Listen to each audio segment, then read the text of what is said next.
Assalamualaikum warahmatullahi wabarakatuh. Selamat siang. Yang terhormat Bapak Muhammad Ihsan, selaku dosen pembimbing. Yang terhormat Bapak dan Ibu Dewan Penguji. Perkenalkan, saya Hadi Irawan, mahasiswa Magister Manajemen Universitas Gadjah Mada. Pada kesempatan kali ini, saya akan mempresentasikan hasil penelitian saya yang berjudul Analisis Faktor Penyebab Cost Overrun pada Proyek Konstruksi, sebuah studi kasus pada PT XYZ. Adapun yang melatar belakangi penelitian ini adalah kondisi proyek konstruksi saat ini yang merupakan jenis proyek yang memiliki risiko yang tinggi serta bersifat dinamis. Kondisi tersebut memungkinkan sebuah ketidakpastian pada proses pelaksanaannya, sehingga perlu kontrol yang ekstra serta pengawasan yang lebih mendetail selama proses pelaksanaan proyek konstruksi.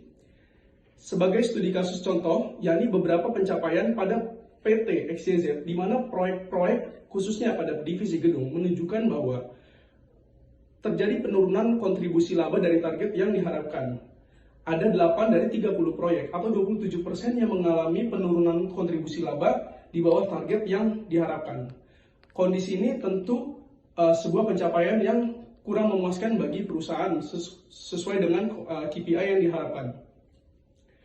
Faktor masalah proyek konstruksi ini sendiri terbagi menjadi beberapa kriteria seperti penurunan target kontribusi proyek, bagaimana proses pengendalian biaya proyek, serta apa saja faktor penyebab terjadinya cost overrun pada proyek konstruksi. Dari permasalahan tersebut, sehingga muncullah pertanyaan penelitian, yakni faktor apa saja yang paling dominan menyebabkan terjadinya cost overrun. Yang kedua adalah strategi apa yang dapat dilakukan guna meminimalisir terjadinya cost overrun yang berdampak pada kinerja proyek.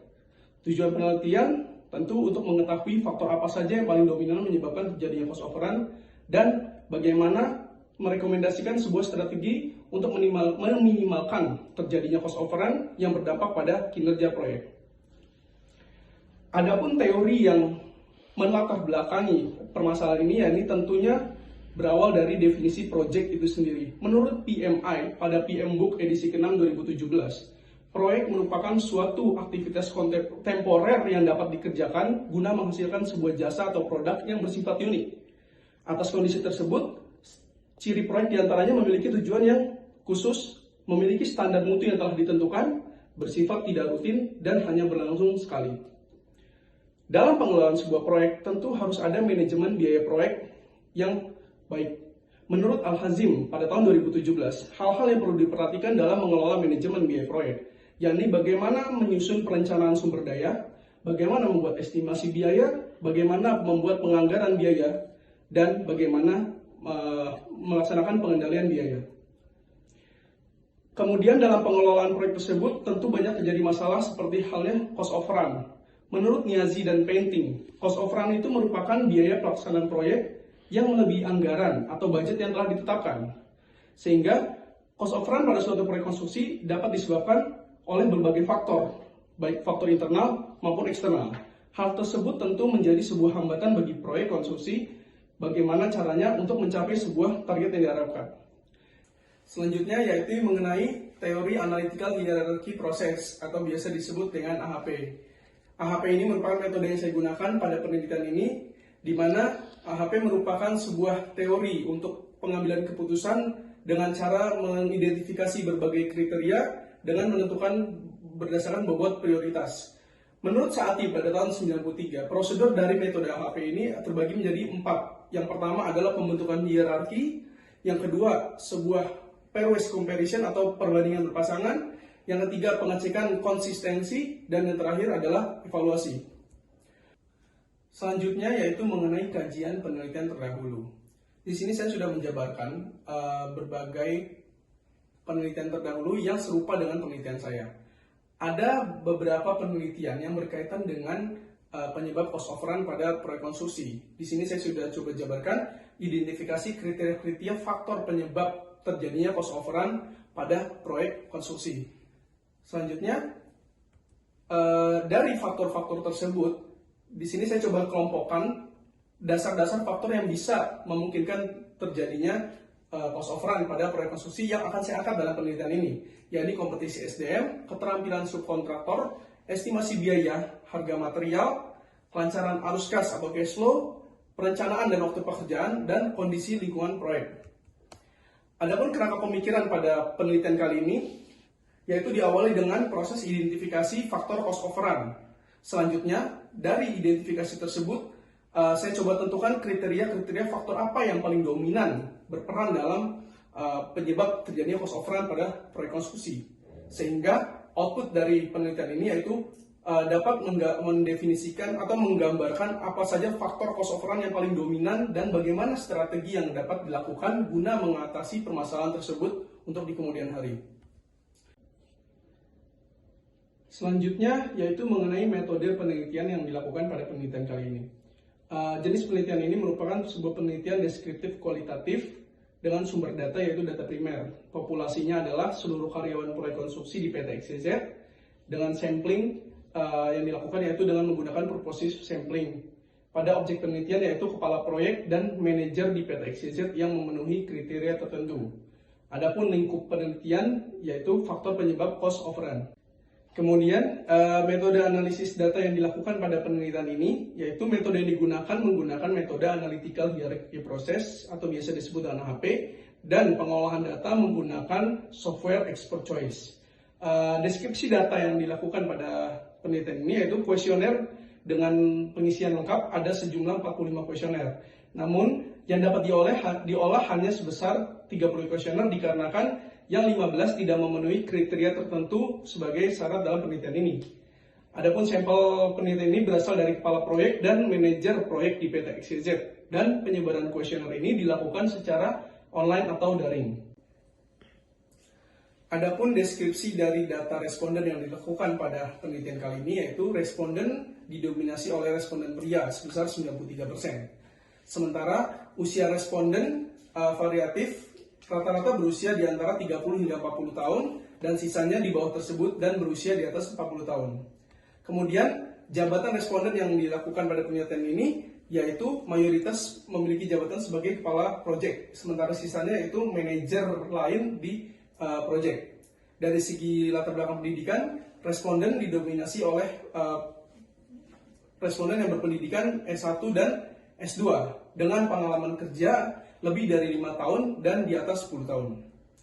Sehingga hasil penelitian dan pembahasan yang dapat saya temukan pada penelitian kali ini yaitu berdasarkan hasil wawancara penelitian terdahulu serta pengamatan di lapangan, ada 8 kriteria menjadi dasar penentuan terjadinya cost overrun pada proyek konstruksi, yaitu kompetensi SDM, pengelolaan sistem administrasi, estimasi biaya, harga material, kelancaran arus kas, perencanaan dan jadwal pekerjaan, keterampilan subkon, dan yang terakhir adalah kondisi lingkungan proyek.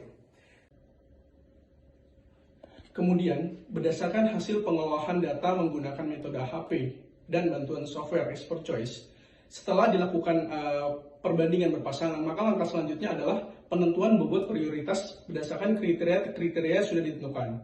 Adapun hasil pengolahan data dari expert choice, bobot prioritas yang diperoleh adalah sebagai berikut. Untuk kompetensi SDM itu diperoleh bobot 0,195. Untuk perencanaan dan waktu pekerjaan sebesar 0,166. Untuk estimasi biaya sebesar 0,153. Untuk sistem administrasi sebesar 0,151. Untuk arus kas sebesar 0,124. Untuk harga material sebesar 0,088. Skill subkontraktor 0,081. Dan untuk kondisi proyek yaitu sebesar 0,042. Pada metode AHP, langkah selanjutnya setelah melakukan bobot kriteria, maka harus diperhitungkan rasio inkonsistensi terkait data tersebut. Rasio inkonsistensi dapat diterima apabila inkonsistensi tersebut bernilai di atas 0,1. Setelah dilakukan sebuah pengolahan data menggunakan expert choice, rasio inkonsistensi ini menghasilkan angka yaitu sebesar 0,03%. Itu artinya data tersebut sudah dapat dikatakan valid dan dapat dikategorikan memenuhi syarat sebagai pengelolaan menggunakan data metode AHP. Selanjutnya, berdasarkan hasil pengolahan data tersebut, maka pengukuran bobot prioritas menggunakan metode AHP dan penggunaan alat software expert choice, maka dapat diperoleh urutan faktor mana yang paling dominan menyebabkan terjadinya cost overrun pada proyek konstruksi. Adapun hasilnya adalah secara berurutan yaitu berada di urutan pertama yaitu kompetensi SDM yaitu sebesar 19,5% sebagai faktor yang paling dominan menyebabkan terjadinya cost overrun pada proyek konstruksi. Selanjutnya, perencanaan dan jadwal pekerjaan merupakan urutan kedua penyebab cost overrun pada proyek konstruksi. Di urutan ketiga ada estimasi biaya sebesar 15,3%, di urutan keempat ada pengelolaan sistem administrasi sebesar 15,1%, dan selanjutnya secara berturut-turut penyebab terjadinya cost overrun pada proyek konstruksi yaitu kelancaran arus kas, harga material, keterampilan subkontraktor, dan posisi yang paling bawah sebagai penyebab terjadinya cost overrun pada proyek konstruksi yaitu kondisi lingkungan proyek. Oleh karena itu, kesimpulan yang dapat saya ambil pada penelitian kali ini yaitu ada 8 faktor yang dapat diidentifikasi menjadi faktor penyebab terjadinya cost overrun pada proyek konstruksi, yaitu kompetisi SDM, pengelolaan sistem administrasi, estimasi biaya, harga material, kelancaran arus kas, perencanaan dan waktu pekerjaan, serta keterampilan subkon dan kondisi lingkungan proyek. Dari 8 faktor awal yang diidentifikasi sebagai penyebab faktor cost overrun, maka dapat diperoleh presentasi urutan faktor yang paling dominan menyebabkan terjadi cost overrun pada proyek konstruksi. Secara berurutan yaitu yang pertama adalah kompetensi SDM sebesar 19,5%, diikuti oleh perencanaan dan waktu pekerjaan 16,6%, estimasi biaya sebesar 15,3%, dan secara berurutan yang paling terakhir yaitu kondisi lingkungan proyek sebesar 4,2%. Adapun implikasi dari penelitian ini yaitu hasil penelitian ini diharapkan dapat digunakan oleh PT XYZ atau perusahaan lain yang sejenis dalam mencegah terjadinya cost overrun pada pelaksanaan proyek konstruksi. Dari sisi akademis, hasil penelitian ini diharapkan dapat membantu peneliti lain dalam melakukan penelitian selanjutnya, serta dapat mengembangkan metode yang digunakan sehingga penelitian ini diharapkan bisa membantu melengkapi literatur dan referensi penelitian selanjutnya. Adapun keterbatasan penelitian yaitu lokasi proyek PT XYZ tersebar di seluruh wilayah Indonesia, itu mengakibatkan keterbatasan waktu dan juga lokasi untuk bertatap muka langsung dengan responden. Serta adanya pandemi COVID-19 yang terjadi saat ini menyulitkan untuk melakukan penyebaran kuesioner secara bertatap muka langsung sehingga dilakukan melalui metode daring atau online. Berdasarkan hasil penelitian yang sudah dilakukan, maka strategi dan rekomendasi yang dapat diberikan yaitu meningkatkan peran Departemen Human Capital dalam pengelolaan telemanajemen, seperti bagaimana mencetak dan mempertahankan SDM yang berkompeten dan berintegritas. Strategi selanjutnya yaitu membuat perencanaan yang tepat dan terukur pada saat persiapan proyek. Strategi yang ketiga yaitu membuat rencana biaya proyek yang detail dan terperinci, serta melakukan evaluasi realisasi biaya secara berkala. Strategi selanjutnya yaitu menerapkan sistem pencatatan dan pembukuan yang benar, lengkap, dan sesuai dengan peraturan perundang-undangan dan sistem administrasi yang berlaku. Rekomendasi strategi selanjutnya yaitu harus bagaimana menjaga dan mempertahankan kondisi likuiditas. Hal ini penting dilakukan demi kelancaran operasional kegiatan proyek. Kemudian, bagaimana strategi memperhitungkan dengan matang biaya material. Hal ini perlu dilakukan untuk mengantisipasi kenaikan harga material selama pelaksanaan proyek berlangsung. Kemudian strategi memilih subkon yang berkualitas, berkompeten, serta sesuai dengan standar perusahaan. Hal ini dapat dilakukan dengan melakukan pemantauan dan melakukan evaluasi terhadap kinerja subkontraktor secara berkala. Dan rekomendasi terakhir yaitu perlu dilakukan survei dan peninjauan kondisi proyek pada tahap awal perencanaan proyek. Hal ini perlu dilakukan guna mengetahui bagaimana adat istiadat dan kondisi proyek di lingkungan sekitar proyek tersebut. Demikian yang dapat saya sampaikan. Atas perhatiannya saya ucapkan terima kasih. Assalamualaikum warahmatullahi wabarakatuh dan selamat siang.